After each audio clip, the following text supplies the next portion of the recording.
Hi, hello, and welcome back, y'all, to another reaction video. So we are about to watch 10 wrestlers WWE attempted to destroy before they left. Now, I wonder who was the evil, disgusting, diabolical person trying to destroy these wrestlers. You know what I'm saying? How dare you? Why would you do that? I wonder who could it be? Vince, maybe? I don't know, but you know, we're gonna find out in this video, you know, who it was and why you just can't let these people go. Let my people go. Like, why are you trying to destroy them before they can leave? But yeah, we're gonna find out who it is. Vince. But so yeah, let's just hop straight into the video and let's go, because it's Vince. Unfortunately, it's rather common in wrestling companies such as WWE for them to embarrass a wrestler when they're leaving the company. If a wrestler decides to not renew their contract, WWE is prone to bury the wrestler on the way out and completely derail any momentum that particular character had. Additionally, if WWE are getting set to release a wrestler, it's not uncommon for the wrestler to be buried on WWE TV, and sometimes they'll even book them in humiliating angles. Join us now as WrestleMania looks at 10 times WWE attempted to destroy a wrestler's credibility before they left.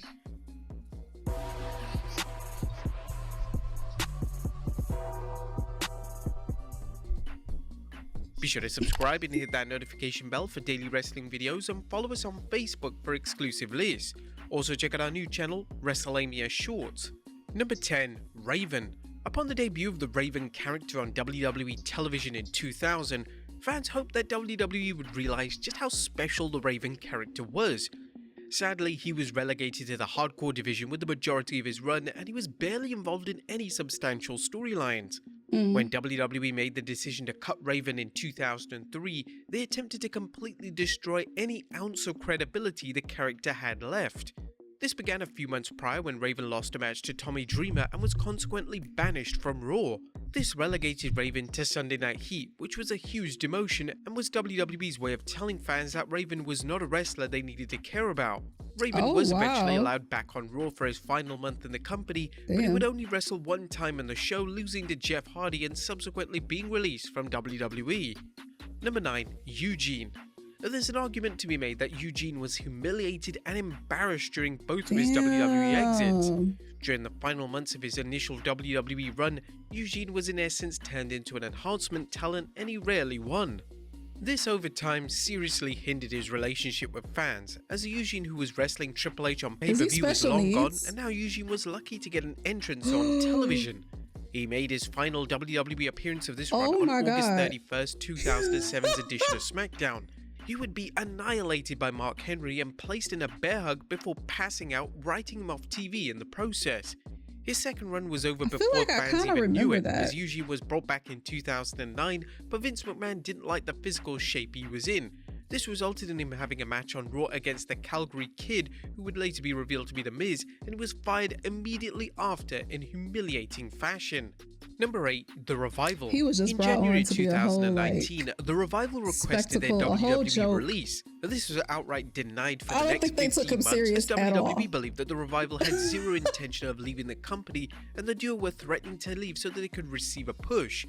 In a rare circumstance, this push was granted, but the Revival knew that WWE didn't care about tag team wrestling and they simply wanted out. In their final months of their run in the company, Vince McMahon had an idea which would have destroyed the tag team's credibility forever. McMahon personally designed an entirely new gimmick for the team, which was less than flattering. The duo revealed that both of them burst out laughing when McMahon proposed the new characters, which would have featured the two wearing lipstick and carrying glow sticks. They were even set to wear suspenders and a large Shatter Machine sign on a chain necklace. Thankfully, instead of debuting these awful characters, the duo were pulled off TV until their formal WWE release in 2020. Number 7. Hulk Hogan. Following WrestleMania 19 and Hulk Hogan's victory over Vince McMahon, they decided to have Hogan portray the Mr. America character. This was a character that didn't really take off, as it wasn't exactly hard to work out that it was Hogan under a disguise. Fans just wanted the Hulkster persona back on screen. Hogan was incredibly unhappy with WWE creative during this time, and it was no secret that he was planning on leaving the company. It It was around this time when WWE began to bury Hogan as much as possible on TV. In a Wrestling Observer newsletter report from 2003, Meltzer discussed this, and this is what he had to say. Hogan was unhappy about how creative was handling the Mr. America character.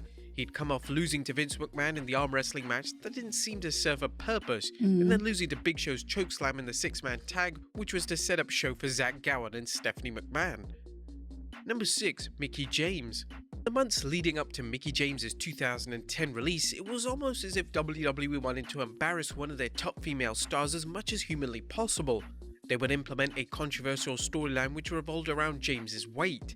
The storyline went on for months and involved Layla and Michelle McCool constantly belittling James and mocking her figure. The segments weren't entertaining or even clever, and they did little to generate any genuine heat.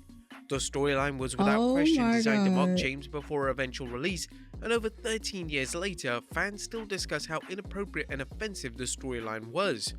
Number 5. Jeff Jarrett. In 1999, Jeff Jarrett decided to leave WWE behind in favor of joining WCW.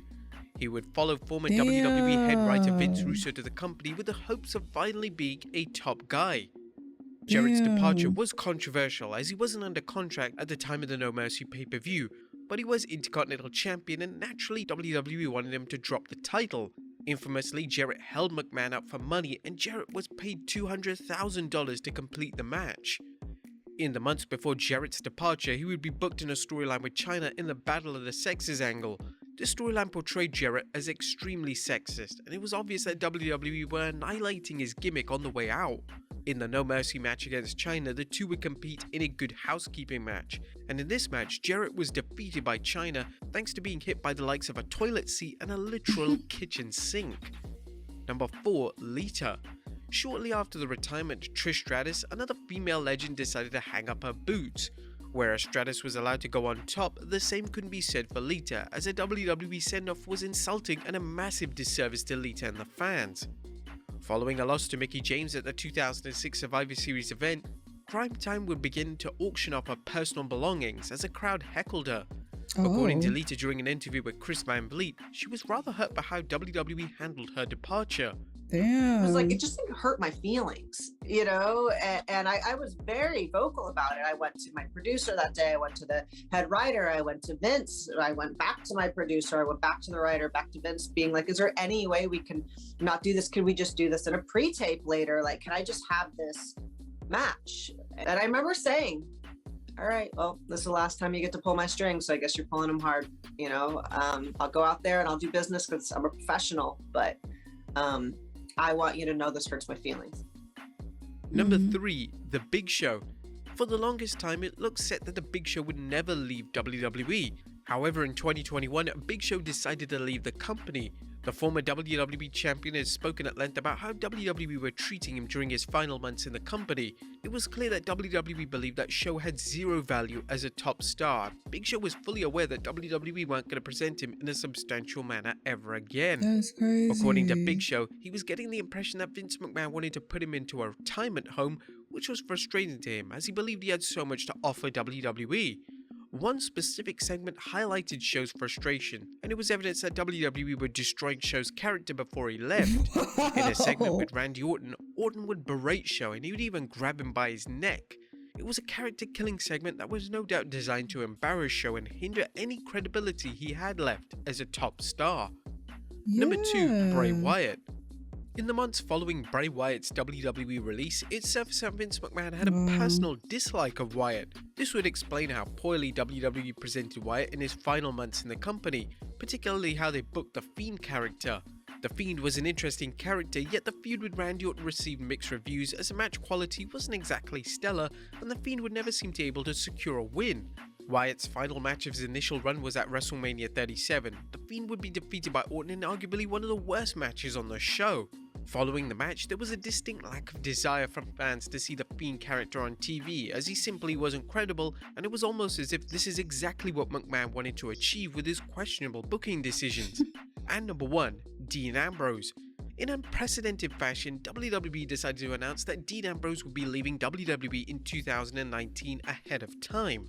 Following this announcement, WWE's presentation of Ambrose was rather bizarre, and it was clear that they were trying to bury him. Ambrose would enter into a feud with Nia Jax, and WWE weren't even planning on delivering an Ambrose vs Nia matchup. According to Ambrose, WWE creative promised they wouldn't even bury him on the way out, but Ambrose knew exactly what they were doing with the Nia feud.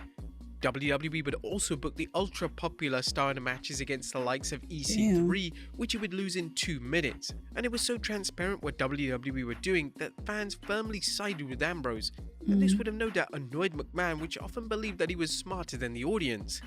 WWE attempted to humiliate Ambrose on the way out, but it didn't really work, and thankfully it didn't hinder Ambrose's popularity heading into his run in AEW. But there you have it, folks.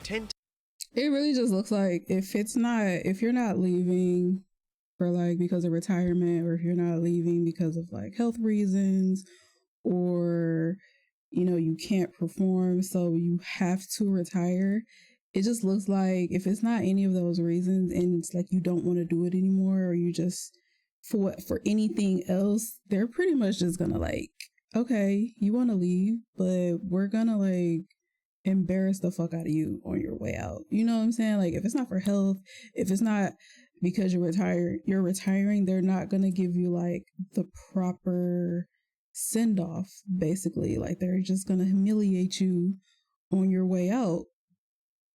I wonder though if that's like somewhere in the contract, because contracts are very, very, very, very tricky. You got to read those contracts very thoroughly and very carefully, because there could be some like weird hidden shit in contracts. Like, you have to be really thorough. Now, it might not say it in the contract, like, okay, if you decide to leave early, we're gonna like, humiliate the fuck out of you. We're gonna do X, Y, and Z, but I don't know. That just sounds really weird that happened to 10 different wrestlers. You know what I'm saying? Like, I feel like it's somewhere in there that some like funny shit is gonna happen. I don't know. This was crazy. But leave some comments down below. Let me know what you guys think, and I will see y'all in the next one. Toodles.